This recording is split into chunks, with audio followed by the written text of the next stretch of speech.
네, 오늘 자기를 잊고 하나님께 잠기다라는 제목으로 오늘 말씀 함께 보도록 하겠습니다. 여러분, 물 속에 잠겨 본 적 있으신가요? 네.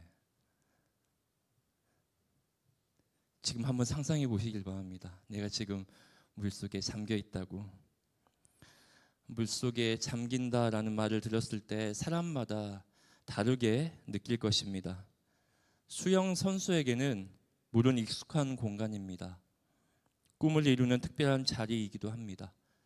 그래서 수영 선수에게 물에 잠긴다는 것은 어떤 자유와 기쁨을 의미할 수 있습니다. 그러나 수영을 못하는 저 같은 사람에게 물에 잠긴다고 하는 것은 두려움이고 죽음입니다. 공포가 몰려옵니다. 오늘 성경은 우리에게 바로 이 물에 잠김의 경험을 이야기합니다. 본문에서 예수님께서는 요단강에서 세례 요한에게 세례를 받으시며 물속에 온전히 잠기셨습니다. 그런데 이상한 점은 분명 세례 요한은 예수님을 소개할 때 나는 여러분에게 물로 세례를 주었지만 예수님은 여러분에게 성령으로 세례를 주실 것입니다 라고 얘기를 했죠. 그런데 정작 성령으로 세례를 주실 분이 오히려 세례를 받고 계십니다. 예수님은 왜 세례를 받으셔야만 했을까요? 세례는 어떤 의미가 담겨 있을까요? 그리고 그 의미는 우리와 어떤 관련이 있을지 오늘 말씀을 통해서 살펴보길 원합니다. 마가는 예수님의 세례를 간략하게 기록합니다. 그러나 같은 본문 말씀은 마태는 좀 더 자세하게 설명을 합니다. 마태복음 3장 13절에서 17절까지의 말씀을 살펴봅니다. 예수님께서 세례 요한에게 세례를 받으러 오셨을 때 요한은 깜짝 놀랍니다. 그리고 거부하죠. 예수님, 제가 도리어 예수님께 세례를 받아야 하는데 어떻게 주님이 제게 오십니까? 거부합니다. 그때 예수님이 이렇게 말씀하십니다. 이제 허락하라. 우리가 이와 같이 하여 모든 의를 이루는 것이 합당하니라. 허락해줘 라고 얘기하죠. 예수님은 자신의 세례가 합당하다라고 말씀하셨습니다. 그 이유는 모든 의를 이루기 위해서라고 설명하십니다. 개역 개정 성경을 보면은 조금 어려울 수 있어서 공동 번역은 이렇게 풀어줍니다. 잠시 말씀 읽어드리겠습니다. 예수님 이렇게 말씀하시는 거예요. 지금은 내가 하자는 대로 하여라. 이렇게 해야 하나님께서 원하시는 모든 일이 이루어진다. 하나님께서 원하시는 모든 일이 이루어진다라고 얘기합니다. 모든 의는 다름이 아니라 하나님의 뜻을 의미합니다. 하나님의 뜻이야. 허락해줘. 하나님의 뜻이야. 정리하면 예수님의 그 세례 받으신 세례 사건은 단순한 종교적 의식이 아니었습니다. 예수님이 세례 요한에게 세례를 받으신 것은 겉으로 보기에는 다소 낯설고 불편해 보일 수 있습니다. 그러나 예수님의 세례 받음은 하나님께서 예수님을 통해 이루실 뜻을 보여주는 표징이었던 거죠. 예수 그리스도를 통해서 하나님의 뜻을 보여주는 표징이었습니다. 예수님의 세례는 곧 하나님의 뜻을 드러내는 사건이었습니다. 여러분, 하나님은 왜 이렇게 표징을 사용하실까요? 표징이 왜 필요할까요? 표징은 보이지 않는 것을 드러내주기 때문입니다. 하나님의 뜻은 눈에 보이지 않습니다. 그래서 하나님은 표징을 통해 우리 눈앞에 구체적으로 보여주시는 거죠. 추상적인 것을 사건으로 드러내시는 것입니다. 지난주 말씀 기억하십니까? 사건이 시작되었습니다. 보이지 않던 것을 하나님께서 표징을 통해 사건을 드러내시는 거죠. 마치 결혼 반지를 생각해 보시길 바랍니다. 사랑은 눈으로 볼 수 없지만 반지는 사랑을 나타내는 표징이 됩니다. 한슬자매 반지 있어요? 네, 그래요. 네. 반지를 보면 저 사람이 누군가 사랑의 언약을 맺었구나 하고 알게 됩니다. 눈에 보이지 않지만 표징 반지를 통해 확인할 수 있는 거죠. 표징은 또한 공동체가 함께 확인할 수 있습니다. 세례는 개인의 은밀한 경험이 아닙니다. 공개적인 사건입니다. 모든 사람이 보는 앞에서 일어난 일이었습니다. 그래서 하나님께서 하시는 일을 모두가 함께 보게 하셨습니다. 혼자가 아닌 모두가 함께. 오늘날에도 중요한 약속이나 결단을 할 때 우리는 그냥 마음속으로만 하지 않습니다. 의식이나 선언을 통해 함께 확인합니다. 국기에 대한 맹세를 생각해 보시길 바랍니다. 충성은 마음의 문제이지만 맹세하는 그 행동을 통해 모두가 함께 애국심을 느끼게 되는 거죠. 마지막으로 표징은 새로운 시작을 알립니다. 예수님의 세례는 공생애의 출발점이었습니다. 예수님께서 사역하시는 그 출발을 세례를 통해 알리신 거죠. 새로운 사역이 시작되는 신호였습니다. 마치 졸업식을 떠올려 보시면 됩니다. 졸업은 끝나는 날인과 동시에 새로운 시작을 알리는 자리입니다. 이제 내가 새로운 길로 나아간다는 표징이 되는 거죠.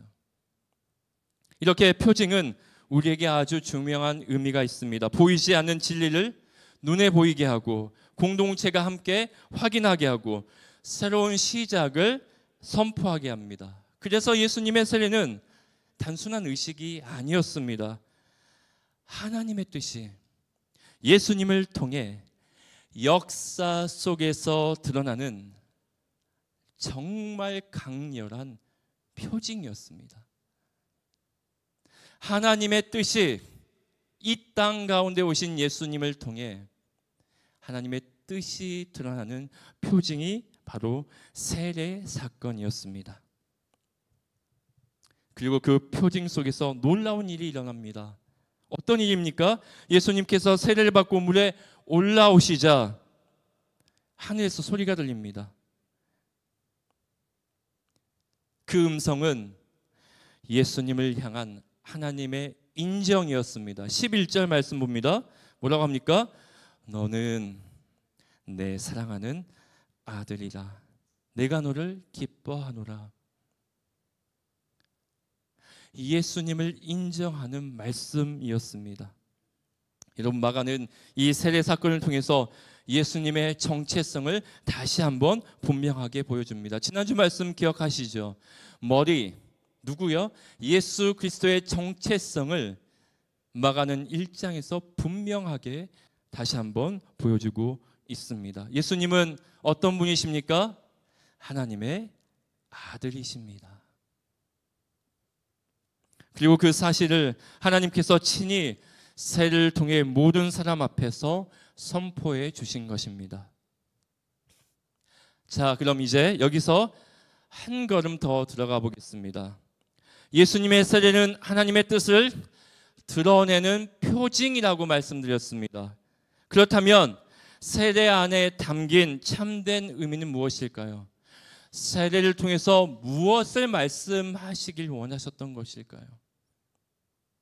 왜 출발점이 세례였을까요? 세례 안 받으신 분 계십니까? 아마 대다수 세례를 받으셨을 것입니다. 기억나십니까? 그때를. 너무 오래돼서 기억 안 나죠? 한번 생각해 보시길 바랍니다. 세례는 어떤 의미가 있을까? 마가는 세례 요한의 사역을 설명하면서 세례의 의미를 분명히 밝힙니다. 1장 4절 이렇게 말씀합니다.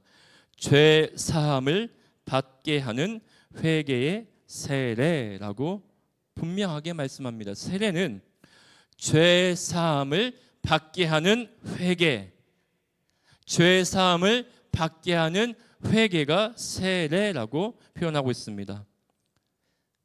다시 말해서 세례를 받는다는 것은 하나님, 저는 회개하겠습니다. 하나님, 저는 회개합니다.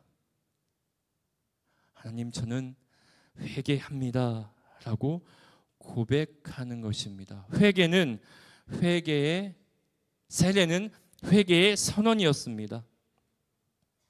중요한 것은 그 선언이 끝이 아니라는 거죠. 회개의 선언이 시작이라는 것입니다. 그 세례를 받음으로 지금부터 시작이라는 거예요. 세례 때의 고백은 단순한 순간의 말이 아니었습니다.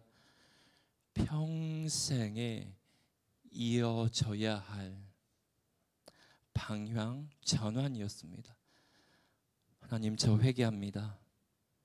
세례를 통해서 믿음으로 고백하였다면 끝이 아니라 평생 하나님의 부르심을 받는 그날까지 하나님, 저 회개합니다.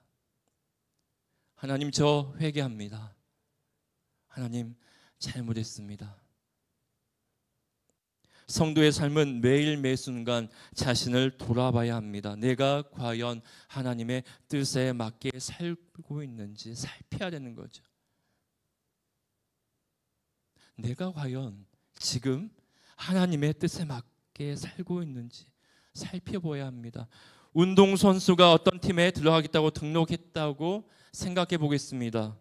그래, 내가 저 팀에 들어가서 열심히 해야지. 등록했습니다.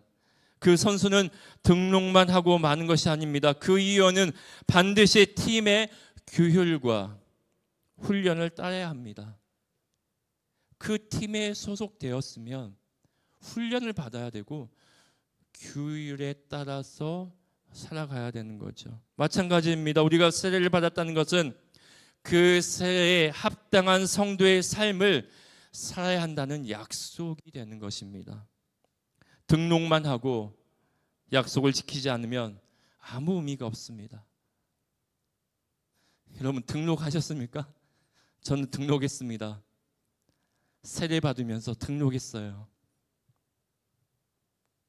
여러분, 등록하셨죠? 나는 회개합니다. 하나님, 잘못했습니다. 이게 그 순간이 아니라 평생 가야 된다는 사실을 세례를 통해서 말씀하고 있습니다. 또한 세례는 단지 회개만을 상징하는 것이 아니었습니다. 세례가 더 깊이 가르치는 것은 바로 세례 안에 죽음이라는 상징적인 의미가 담겨 있기 때문입니다. 제가 오늘 새벽에 죽음에 대해서 잠깐 나누었는데, 죽음하면 두렵잖아요. 하나님, 저 내일 당장 불러가셔도 좋습니다 하신 분 계십니까? 아니잖아요. 두렵습니다. 하나님, 당장 불러가시면 내 남편, 내 아내 어떡하죠? 자녀들 어떡하죠? 두려움 그 자체가, 죽음 자체가 두려움으로 다가옵니다. 서도에서 제가 여러분께 물속에 잠겨본 경험을 물어봤습니다. 장로교에서는 세례를 주로 물을 뿌리거나 붓는 방식으로 행합니다. 반면 침례교에서는 혹시 보신 적 있나요? 전신을 물속에 잠기는 방식으로 행합니다. 온몸이 아예 잠기는 거죠. 오늘 본문을 생각할 때 이 물에 완전히 잠겼다가 나오는 방식, 이것을 떠올리면 세례의 의미를 더 쉽게 이해할 수 있습니다. 세례는 물에 잠겼다가 나오는 것이고 그것이 곧 죽음을 상징합니다. 세례는 내가 죽는다는 것을 드러내는 표징이기도 했습니다. 회개와 더불어 깨끗해지는 것과 더불어 내가 죽는다라는 표징이 세례에 담겨 있는 거죠. 바울도 로마서에서 세례를 죽음과 연결합니다. 로마서 6장 3절 말씀입니다. 무릇 그리스도 예수와 합하여 세례를 받는 우리는 그의 죽으심과 합하여 세례를 받은 줄을 알지 못하느냐. 좀 어렵죠? 공동 번역인 이렇게 표현합니다. 과연 우리는 세례를 받고 죽어서 그분과 함께 묻혔습니다. 다시 한번 말씀드립니다. 과연 우리는 세례를 받고 죽어서 그분과 함께 묻혔습니다. 그 죽음이라는 것이 단순한 우리의 생명을 앗아가는 그런 죽음을 의미하지 않습니다. 여기서 중요한 신앙의 초점이 드러납니다. 세례는 곧 죽음이고 그것은 자기를 잇는 삶이라는 거죠. 그 죽음은 생명이 앗아가는 게 아니라 자기를 잇는 것입니다. 곧 자기 망각을 가리킵니다. 그렇다면 세례를 받은 우리의 삶은 어떠해야 할까요? 세례는 단순히 의식이 아니라고 말씀드렸습니다. 예수님처럼 죽음을 통과하는 삶, 자기를 내려놓는 삶을 의미합니다. 전 최근에 읽고 있는 아빌라의 데레사의 영혼의 성이 떠올렸습니다. 아빌라의 데레사, 영혼의 성. 데레사는 영혼을 하나의 성에 비유합니다.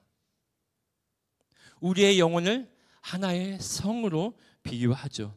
적을 막기 위해 세운 성벽 안에는 7개의 내적 방이 있습니다. 곧 궁방이라고 얘기합니다. 1궁방, 2궁방, 3궁방, 쭉 7궁방까지 있습니다. 사람의 영혼은 점점 안으로 들어가면서 하나님과 가까워집니다. 1궁방에서 7궁방까지 가면 갈수록 가까워지는 거죠. 마지막 7째 궁방에 이르게 되면 하나님과 깊은 친밀함을 누릴 수 있게 된다. 물론 다른 궁방에서도 친밀함이 있겠지만 더욱더 짙어지는 거죠. 이 여정에서 중요한 특징 가운데 하나가 자기 망각이라는 거죠. 초기 궁방에서는 여전히 자기 의식이 강해요. 내 생각이 강하다는 거예요.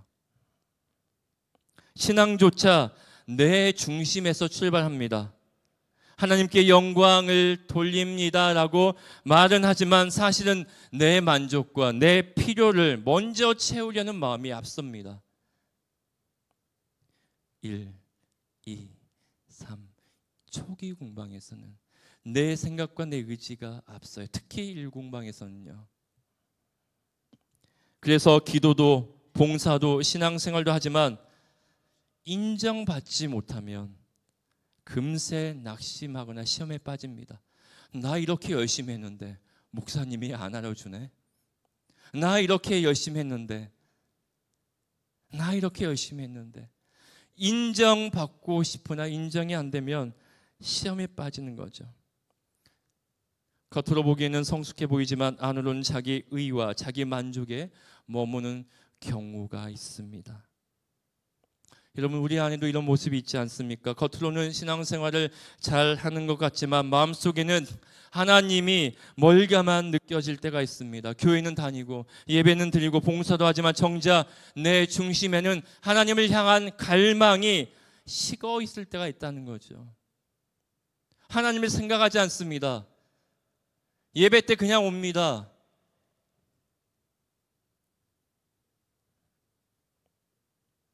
때로는 이렇게 스스로 위로하기도 합니다. 나는 교회 다니고 있으니 괜찮아. 새벽 예배도 나가잖아. 예배도 드리고 봉사도 하고 주일 예배 다 참석하고 있으니 괜찮아. 문제 없어. 겉으로 보기엔 문제 없어 보입니다. 하지만 정작 홀로 있을 때 문제가 드러납니다. 여러분 혼자 있을 때, 기도할 때 하나님이 멀리 계신 것만 같습니다. 이런 답답한 경험 우리 모두에게 있지 않습니까? 성녀 데레사가 말한 영혼의 성은 바로 이 지점을 짚어줍니다. 신앙은 겉모습에서 시작되는 것이 아니라 영혼 깊은 곳에서 하나님을 향한 갈망으로 나아갈 때 비로소 참된 신앙인이 된다는 거죠. 겉모습이 아니라 우리 영혼 깊은 곳에서 누굴 갈망해요? 하나님. 하나님 없으면 안 됩니다. 하나님 예배 드리는데 너무나 행복합니다. 하나님을 향한 갈망으로 나아갈 때 그것이 바로 참된 신앙인이라는 거죠. 여러분, 하나님을 갈망하십니까? 정말 갈망하십니까? 하나님 얼마나 생각하십니까? 24시간 중에 하나님 얼마나 생각하십니까? 뭔가 아이처럼 요구할 때, 뗐을 때, 그럴 때만 생각하는 그것도 필요하죠. 하지만 하나님, 사랑하는 사람을 향하는 것처럼 그보다 더 깊이 하나님을 갈망하는 것입니다. 그래서 우리는 늘 물어야 합니다. 나는 지금 겉으로만 신앙생활을 하고 있지 않는가? 내 영혼 깊은 중심에서 하나님을 향해 나아가고 있는가? 이런 질문을 붙들고 하나님께 나아갈 때 기도가 깊어집니다. 기도가 깊어집니다. 영혼은 달라집니다. 마스크팩 하지 않아도 피부에서 막 윤이 나요. 반짝반짝거리는 거죠. 하나님을 향한 갈망이 있으니까요. 그 사랑하는 마음이 있으니까요. 그렇게 되면 점차 내 중심이 사라지고 하나님의 뜻이 중심이 됩니다. 하나님의 뜻, 세례 속에 담긴 회개, 그리고 자기를 잇는 자기 망각, 그것이 바로 하나님의 뜻의 중심을 이루는 중요한 사건이 됩니다. 자기 망각은 내가 주인이 아님을 인정하는 것입니다. 오직 하나님만이 내 인생의 주인임을 고백하는 것입니다. 사도 바울도 갈라디아서 2장 20절에 내가 그리스도와 함께 십자가에 못 박혔나니 그런즉 이제 뭐요? 내가 사는 것이 아니라 오직 우리 안에 누가요? 예수 그리스도께서 사시는 것이라 라고 말씀하고 있습니다. 이 말씀이 자기 망각을 잘 보여주고 있습니다. 내가 사는 것이 아니다. 내 욕심과 의지를 내려놓는 것입니다. 반대로 그리스도께서 사시는 것이다. 그것은 하나님의 중심으로 살아가는 것입니다. 여기서 한 가지 분명히 해야 합니다. 자기 망각은 자기 존재가 사라지는 것이 아닙니다. 나를 없애면 되겠네가 아니에요. 내 안에 있는 주인의 자리를 내가 그 자리에 떡하니 앉아 있는 게 아니라 비워주고 내어주는 거죠.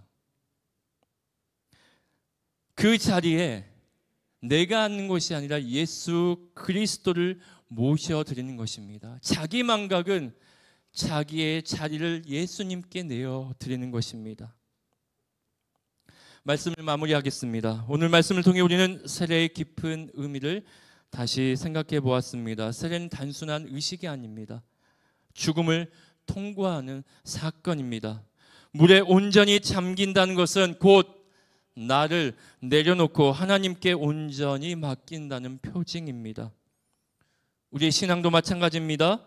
겉으로 보이는 신앙이 중요한 것이 아닙니다. 참된 신앙은 내 중심에서 하나님을 향한 갈망으로 나아가는 것입니다.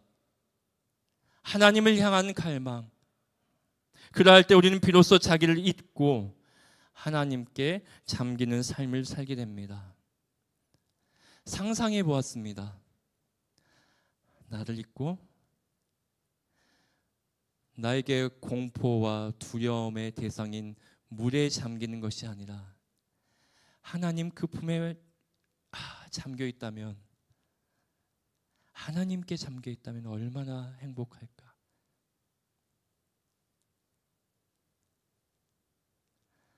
하나님께 잠겨 있다면 생각만 해도 설레입니다. 신앙인의 삶이 바로 그것입니다. 자기를 잊는다는 것은 내가 사라지는 것이 아닙니다. 내 안에서 주인의 자리를 비워드리고 그 자리에 예수 그리스도를 모신다는 사실. 그래서 바울은 고백합니다. 이제 내가 사는 것이 아니요 오직 내 안에 그리스도께서 사시는 것이라. 여러분, 물속에 잠길 때 숨을 멈추지 않으면 살 수 없듯이 우리의 신앙도 자아를 붙들고 있으면 결코 살아날 수 없습니다. 우리가 계속 우리의 자아를 붙들고 있으면 살아낼 수가 없습니다. 그러나 자아를 내려놓고 하나님께 잠길 때 오히려 새 생명을 얻는 줄로 믿습니다. 그래서 여러분 스스로 질문해 보시길 바랍니다. 나는 여전히 나 중심의 신앙에 머물러 있는가? 아니면 자기를 잊고 하나님께 잠기는 신앙으로 나아가고 있는가? 사랑하는 성도 여러분, 오늘도 자기를 잊고 하나님께 잠기는 우리가 되길 소망합니다. 그때 하나님께서 우리 안에 새 생명을 일으키실 줄 믿습니다. 우리 삶의 하나님의 뜻 가운데 사용하실 줄 믿습니다. 내가 너를 사용하겠다. 그런 은혜가 우리 고흥서북교회 사랑하는 청년들과 성도님들 각 지체에 넘쳐나기를 소망합니다. 이 시간 찬양하겠습니다.